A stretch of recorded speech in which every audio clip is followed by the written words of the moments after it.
Okay, now we want to talk about the various influencers and sources of tax code. Now, as I said earlier, the tax code is comprised of statutory provisions, which we call the Internal Revenue Code,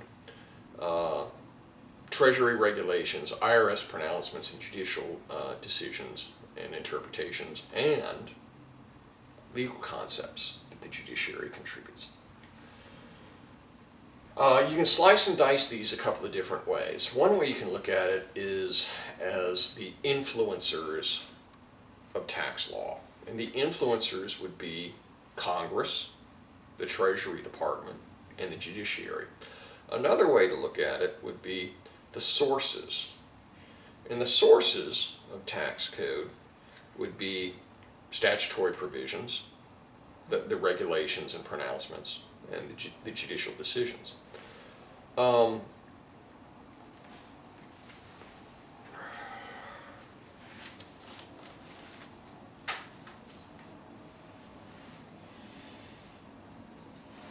As I mentioned earlier, the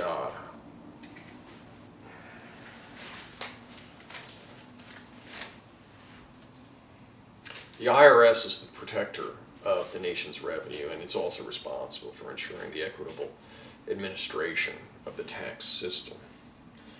The Treasury Department, well, they're the agency for whom the IRS works. They're the executive branch, I should say, for whom the IRS works. The courts influence tax law, as I mentioned earlier, through the pronouncements, regulations, through its interpretation of pronouncements and regulations, and through the concepts that it contributes, judicial concepts, legal concepts, I should say. So, what concepts are those? What concepts does the judiciary contribute? Well, let's see. Arm's length transaction, business purpose, continuing interest, and substance over form. And what substance over form basically says is that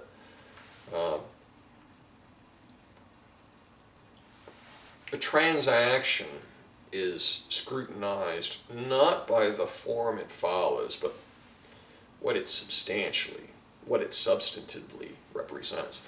You might follow scrupulously all the step-by-step requirements or procedures for a particular transaction, but the judiciary is going to look at that and say, well, what were they really trying to do here? What was the substance of the transaction?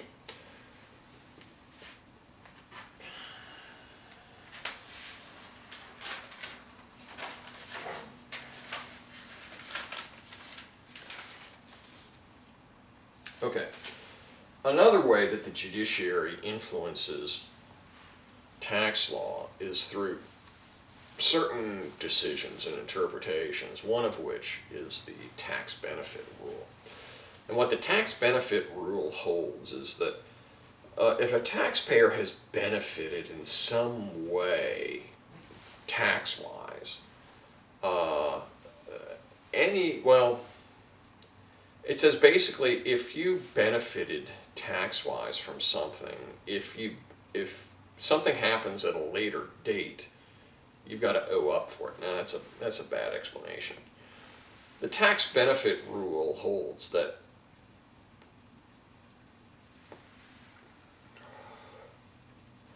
if you derive some tax benefit in a preceding period, let's say you had a capital loss or an operating loss, and you applied that and you derived a tax benefit in a preceding period.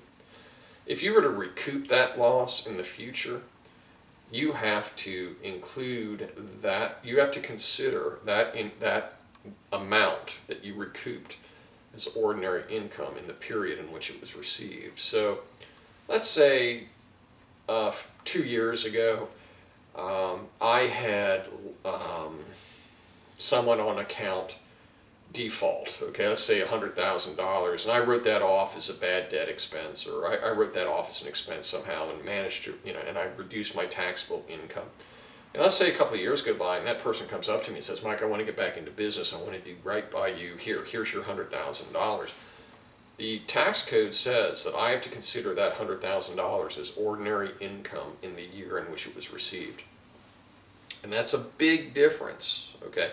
Ordinary income is taxed at ordinary income rates. If I had lent the guy the money, that's not, when the principal is returned, that $100,000, that's not considered income, okay? But I received a benefit because I wrote it off. I wrote it off as a bad debt expense, okay, 2 years ago. Now I've got to consider it as an income. That hurts, okay? For $100,000, a corporation is entitled to bad debt expense. You're looking at maybe a 36 to 39% tax on that $100,000. Whereas if the guy just paid me back, I would have only been out. I wouldn't have been out anything.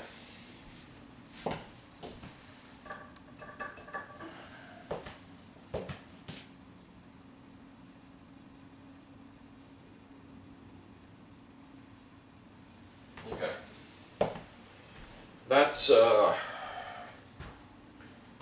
bad debt. Okay, and the Congress, I suspect actually it was the Treasury Department or the IRS, said, whoa, that's a really important decision. We need to codify that. And Congress did. It's part of the Internal Revenue Code now, and it's called the Tax Benefit Rule. So that's how judicial decisions can influence tax law. Now, as far as agencies are concerned, there's another way to look at this. There's another way to look at tax law. Statutory, administrative, and judicial. The three branches of the government. Legislative, the executive branch, and the judiciary. Statutory, legislative. Okay, same thing. We're talking about Congress through Article 1, Section 7, 8, and 10 is empowered to levy and collect taxes. It's also authorized to delegate authority to agencies. Okay, that's how the Treasury Department gets involved. Okay, Congress conferred its authority to the Treasury Department, and the Treasury Department passes regulations that has the same effect, the full scope, effect, and weight of law as congressionally enacted law. And that upsets some people. Okay, and they feel that agency law is wrong. That it should be the Congress that enacts agency law. That the Congress should be the only entity enacting law. Well,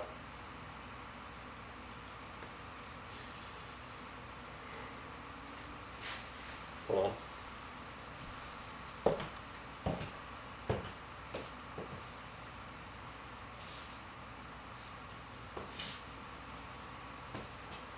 There's something very large outside.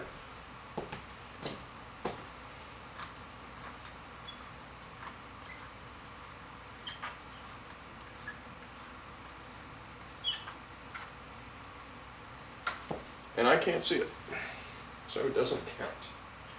Okay. By the way, another thing to remember is tax law is influenced, again, through Congress, through its statutory provisions, which it enacts, which are codified into the Internal Revenue Code, but also through tax treaties. Okay. As far as administrative sources of tax law,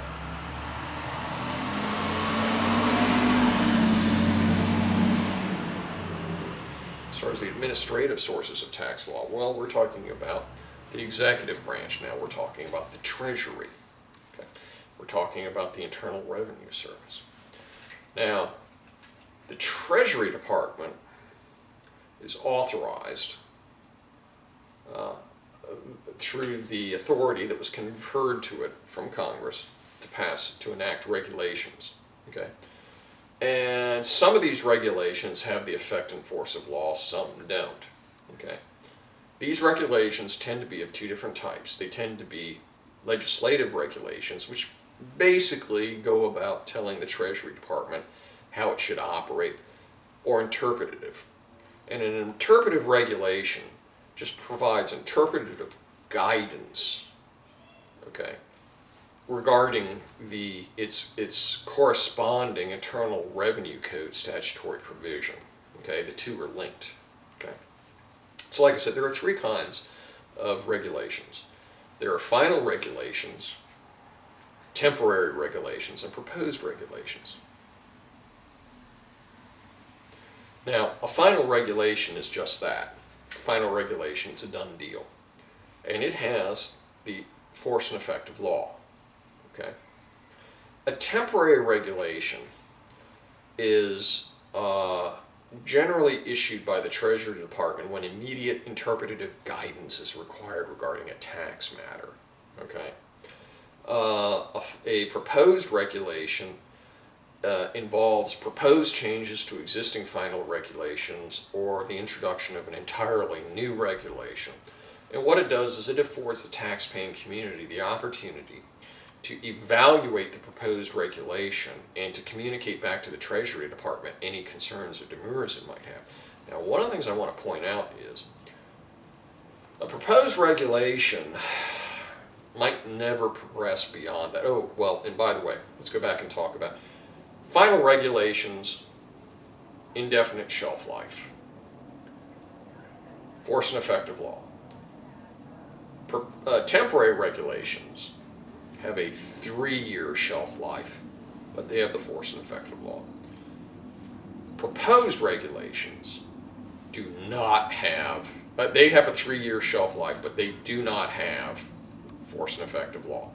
And the reason why is, as I said, they're basically the Treasury Department announcing to the tax-paying community what its intentions are.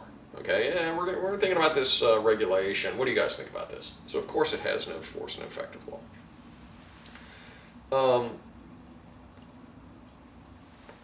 What you want to keep in mind is a final regulation has to initiate. Okay, let's see. How do I want to explain this?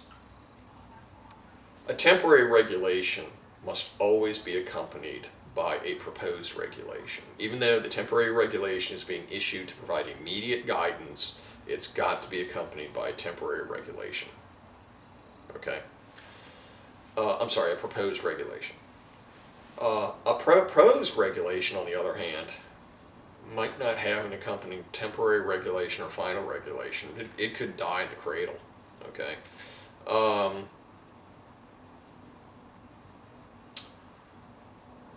There was an instance about 10 years ago where the Treasury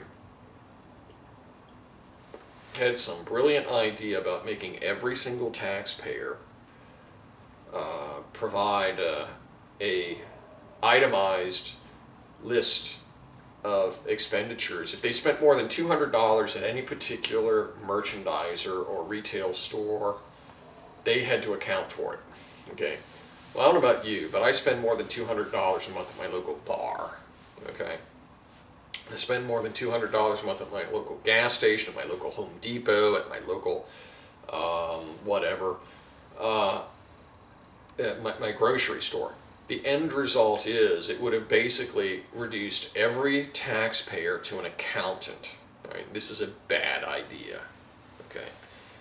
The end result was the Treasury Department, there was a litany of protest, a cacophony of protest, and the Treasury decided to back away from it. So that's the case. That's an example of a proposed regulation that never got out of the starting box. Okay. Final regulation will always have originated. It might have started as a temp, but the temp will have an accompanying proposed. Okay. So you can trace that back, okay? If you're a final regulation, you've had a proposed regulation and a temporary regulation, okay? Treasury also issues these things called Treasury decisions, and those do not have the force and effect of law. Those are basically the Treasury Department's articulation of its position on judicial decisions, okay? Now, the Internal Revenue Service, that's a sub-agency of the Treasury Department. It issues these things called pronouncements, okay? And the thing to remember about these is that not a single one of these pronouncements, none of them, have the effect and force of law, Okay. So what are we talking about when we talk about a pronouncement, an IRS pronouncement? Well, the IRS, for a fee, you've got 6 different types. You've got the letter ruling, the determination letter, the revenue ruling, the revenue procedure, the technical advice memorandum, and the technical information release. These 6 pronouncements, none of the 6 pronouncements have the force and effect of law. Now, how it usually gets started is a taxpayer will approach the IRS and say, "Look, I got a question." For a fee, the taxpayer will ask the IRS how they will likely respond to a particular transaction. Now, in the case of a letter ruling, it's a proposed transaction, and that's something you need to emphasize. We're talking about proposed transactions. And so the Treasury Department will review the matter, and then it will provide interpretative guidance of the relevant tax issues or tax laws, and then it will articulate its likely handling of the situation. Okay. As I said, this is for a proposed transaction. Now, in the case of a completed transaction, it's essentially the same thing, but it's called a determination letter. Now, in the case of a letter ruling, if the Treasury, which basically both the letter ruling and the letter ruling originates from the national office, a determination letter comes out of the area director's office. In the case of a letter ruling, if the Treasury Department feels that the matter at hand is of significant enough importance, it will, and the taxpaying community at large needs to be apprised of this, it will issue what's known as a revenue ruling. Okay? A revenue procedure is essentially articulates the handling of internal policies and procedures within the IRS. A technical advice memorandum is kind of like a letter ruling where for a fee the IRS responds to a taxpayer's inquiry, but this is in response to a completed audit. Okay? And then your technical information release, that's just merely a schedule that the IRS is announcing its upcoming proposals. Okay.